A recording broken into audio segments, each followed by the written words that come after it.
Remember, President Trump says he spoke to the Chinese president and helped get him out. Ball didn't buy it and is now unhappy with how the university handled the fallout. LAVAR Ball, out in the west coast of California, woke up just to be on New Day this morning. Mr. Ball, thank you for taking the opportunity.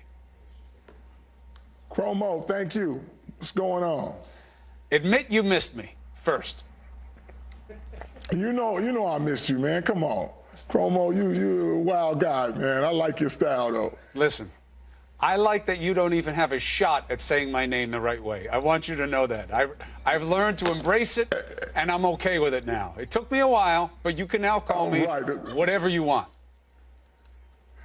CUOMO, you the best, man. Come on, man. There it is. Thank you for getting it straight. It matters to my mother. All right, now, the fallout from the last interview. Mr. Ball, when you had to deal with taking on the President of the United States, what happened after it? After the interview you did on CNN, it was viral, it was all over the place, there were all these opinions. What do you think it meant for you, for your business, for your family? Well, it was just an opinion, and like I said, man, 50% of the people gonna like it, and 50% is gonna be like, man, that dude's ungrateful. But it's okay, because it's not gonna stop me from doing what I do. Did you learn anything since then about what the president did to help get your son out of trouble? I haven't learned anything. It was just a conversation we had, and that was it. I even sent him a pair, the ZO2s. Come on now. You sent the president a pair of sneakers? Red, white, and blue. Show you that I sent him 3 pairs. 3 pairs? Red, white, and blue. Show him that we patriotic. Yes. Did you get a thank you? The ZO2s ease him up a little bit. Hey, and didn't get a thank you. But I ain't going to stress it out. You don't seem that happy. 1600 Pennsylvania. The shoes are there. What was the address? Did you get it right? You didn't say 1500, did you? 1600. I said 1600 Pennsylvania. They should have had them shoes by now. Did you send them? You know what? Somebody, they a hot item. Did you send them return receipt requested? No. That was your mistake. Because we don't know if the president got the shoes, so we don't know whether or not he refused to say thank you. He got them shoes. He know he got them shoes, and I tell you what, behind closed doors, I think he got them on his feet just dancing. Are they? And you know what song he's singing? What song? Thank you, thank you, thank you, thank you. That is not a real song. That's what song he's singing. That is not a song. They just made one. You made that up, and it is not a real song. Hey, he got a new song. It's just for him. So you're saying there was no blowback afterwards? It didn't hurt business? You don't think it changed people's perceptions of you? No, I don't think it changed. People already got their perception of me. They have it right or they have it wrong? It's either good or bad. Well, some people got it right and some people got it wrong. The ones who got it wrong, I don't worry about it. But the ones who got it right, they rolling with the big baller brand. Hey, we good. LiAngelo is a talented young man. He's got a lot of assets on the court. Why would you pull him off the UCLA basketball team? Because we got the NCAA holding back where they waiting 2 and 3 months to tell him if he can play or not. That's one of the main reasons he went to UCLA is to play basketball. That's his passion. And for them to prolong this and go on and on, it's ridiculous to me. Are they holding him in China? Are they holding him to a different standard than the other players? My understanding is that this is what they're doing with all the players, not just LiAngelo. This is what they're doing with all the players. But look, what happened to them, it's been long enough punishment. Says who? I mean, we got to hold, look at these. These coaches is making a grip of money. We got to be mindful now that they could be under this too, on the fact that they got to hold a little accountability. Well, that's fine. I mean, look, they're there to oversee these kids, as big as they are, as strong as they are. They're still kids. But, you know, they stole something. Exactly. They stole several things. Yes. That's a crime. I don't think it should be that deadly to them where, okay, over there in China, they dropped the charges. Lucky for you. Okay, I think the boys have learned their lesson. Yes, they learned their lesson. I'm always lucky, so that's okay. But they learned their lesson, and now it's a harsher treatment over here. But when we look at what the NCAA comes down on and what schools come down on. Everybody is perfect. But hold on, LAVAR. When we look at what the NCAA takes action on, what UCLA has taken action on, these kinds of charges they get taken very seriously. Kids get thrown off teams for less. They take him very seriously, yes. But look, China already forgave the boys, and they returned it. I mean, why else are we still manhandling them as far as keeping them from playing sports, taking their meal passes, taking their stuff where they can't practice in the facility? I mean, come on. Because they broke the law, and you got to send a message mistake. that the university stands for certain values. Yeah, okay, you already sent the message. They already apologized. They already did all that. So what are we holding on to make a point for what? They've already been forgiven over there. So what's the big deal? So what I'm saying is, let's get back over here and start their lives back. I think they had enough, but to just prolong it, I tell you what, big baller brand, we ain't sitting back and letting them determine if my boy gonna play basketball. We'll just go a different route, and we got some other opportunities we're gonna invest in. You worried about compromising his future? UCLA is a great ticket for him. It's a great education. Going forward with his future. With a great education of what? Now, if my boy wanted to be the smartest guy in the room, yes. We got at UCLA, we got to wait back and say, wow. But to be the world's greatest basketball player, man, it's not rocket scientist. Either you got the talent or you don't. All right, but this is a tough call. I mean, what message are you sending? We're not going to sit back. What message are you sending to LiAngelo about what matters in his life? What about his education? You know what I'm telling him? I'm saying this. If a person going to sit back and hold you back, don't sit back and just do nothing. But what about? Full steam ahead. But you got to pay the price. You got to pay the price when you make a mistake in life. We already paid the price. We already paid the price. We paid our price. You pay your price. You guys ain't going to sit back and let the whole season go by and don't let them play anyway. So I'm not going to sit back and wait for a person to say, you know what, I think we're going to let you guys play now because you've did a pretty good job of we making a point to make these three guys sit back. You guys are the people that we're going to make this. Well, you're not helping him by going at the university. Wow. You said UCLA is worse than jail in China. UCLA is not going to bring my boy down. And that's what? They're not going to go and say UCLA made Jello's future. No. We're going to go a different route. But what I'm saying is this. These coaches make a lot of money. I know they make a lot of money, but that's not the point. There's no accountability to them. Well, they didn't steal the stuff. They got guidance. Why you let them out? Chaperone. Shoot, don't tell me you take them over there and just let them loose. Shoot, no, ain't nobody going out. Keep everybody in the room, then what? Nothing. But you ain't got nobody being accountable for that. So when something happens, guess what? Let's stand up to bat and say, you know what? You're the coach. You're the staff. They did enough. Let's go. Let them play, and we good. On the fact that it shows that they genuinely apologized and admitted that they had made a mistake. But you shouldn't hang them on the cross for this long for that.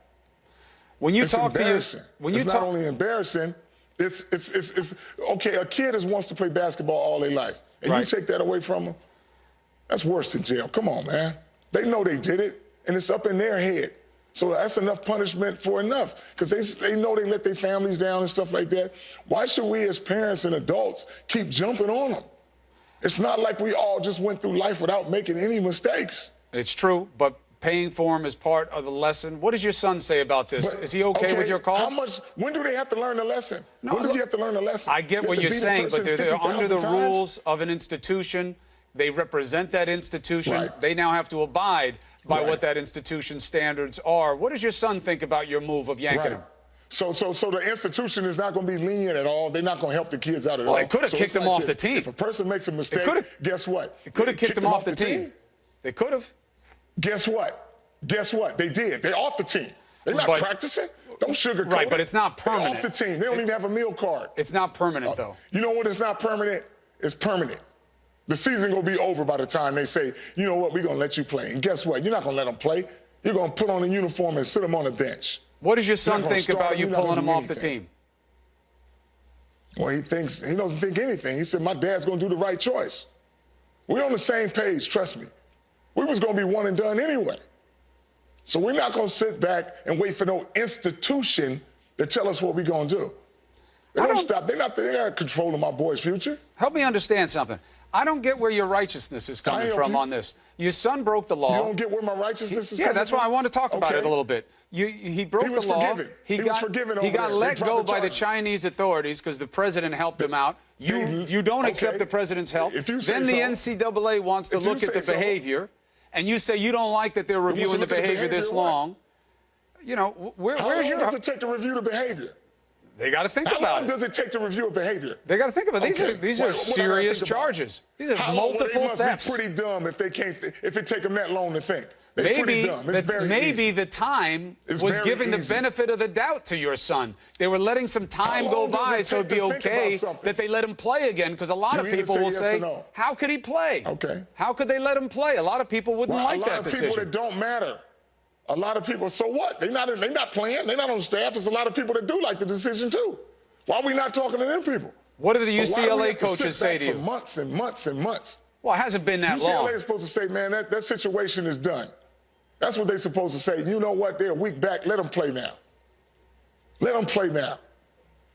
You know what? A disciplinary action is still a disciplinary action, no matter how long it is. It could be for 1 day, 2 days, 4 years. It's still a disciplinary action. And by holding the boys out for over a week or whatever, and they apologize for what they've done, they understand it was a mistake, to hold them back 5 and 6 months or whatever, you think that's best? And then you say you guys are lucky? Well, I like to be unlucky. So you're going to pull your son out. You're going to pursue another path. No, I'm not going to pull him out. He's gone. All right, so you pulled him out. And will you reconsider the decision? I'm not going to reconsider nothing. Will you send your younger son to UCLA? For a reason. My younger son is going to UCLA. What's that got to do with him? No, that's what I'm asking you. I'm saying it's a different route. We're talking about Jello. This has nothing to do with Melo. Are you worried? This has nothing to do with Melo. Are you worried that you're going to compromise the relationship with your younger son with how you're talking about the university? Like I told you before, you think I'm worried? You wrong. I don't worry about nothing. Because I'm good. But you have to, though, right? I mean, these are your kids. This is their future. It's not just about you and your business. It's about them and their future, right? Oh, no. It's about me and my boys and their future. And guess what? Guess who guided them where they at now? So they have much trust in what I do and what I say. They're going to follow me even if it's wrong, for the loyalty that I have for my boys. Well, I'm not questioning your loyalty to your boys. You're their father, and they've done great up to this point. And I appreciate you getting up so early. Up to this point, and they're going to keep doing it. Well, come on, you know how we roll, man. You know deep down inside, you know this ain't right to hold these guys for this long. That's your opinion. No, I know you on my side, but you ain't got to tell nobody. We behind closed doors. You cool. I like your style still, you know. You got upset because I made fun of your feet. If you was a coach, they'd be playing right now. Listen, no, hey, you commit multiple thefts, we got a problem, because that's about the whole institution. That's about the team. It's about the message we send. We do have a problem. We send about what we want our kids to be about. That's not the message we sending. But that's what the university says. But I'm not here to argue a position on it. What's the message you getting out of this? The message I'm getting out of it is that you just made a really big move in the life of a young man. That's my message. Taking him off UCLA's basketball team is a big deal for a developing player and a developing person. That was the biggest move in the world, to take care of them boys to now. And I'm going to keep taking care of them as long as I'm their father. They can be 90 years old, and if I'm living, I'm taking care of them. Well, let me tell you, if when they're 90, you're still alive, that's the strong message that I'm sending. That's going to be impressive. LAVAR Ball, thank you for coming on TV all the way from California this early in the morning. I appreciate your perspective on the show, as always. Thank you, CUOMO. We good, man. And, hey, have a good holidays. If I don't talk to you, see you, and be safe out there. The best to your boys, to your wife, and your family. Merry Christmas. Be well. Thank you. Appreciate it. All right. So, from the shoes to the serious stuff about saying UCLA should be done with this. It should be nothing. This is a controversial move because he's doing a couple of things. One, he is taking a risk on his son's future. You know, I mean, the kid's a strong player. I don't know if you follow LiAngelo Ball. He's a strong player, but he's a young player. And then you have his development as a person. What is the message? LAVAR Ball is saying he suffered enough. He was punished enough. People are not going to feel that way 100%. There's going to be a debate about that. But this is the latest chapter in a man who courts controversy, who takes it on, and he makes a lot of waves doing it. And we got to see whether or not he really sent those shoes to the President of the United States. 1600 Pennsylvania Avenue. 1600, he said. And he did say my name right once. And that's progress. That was quite a past 15 minutes. It was nothing compared to your interview. That had major impact on an important story. Thank you for bringing it to us. I hope it means Roy Moore will join us. I hope he's on the show. I do not think you improved the chance of that happening. Tomorrow morning, I did my best. I'm going back to my other buddy tomorrow. John Berman will take over from from here. A man who never had any chance to play.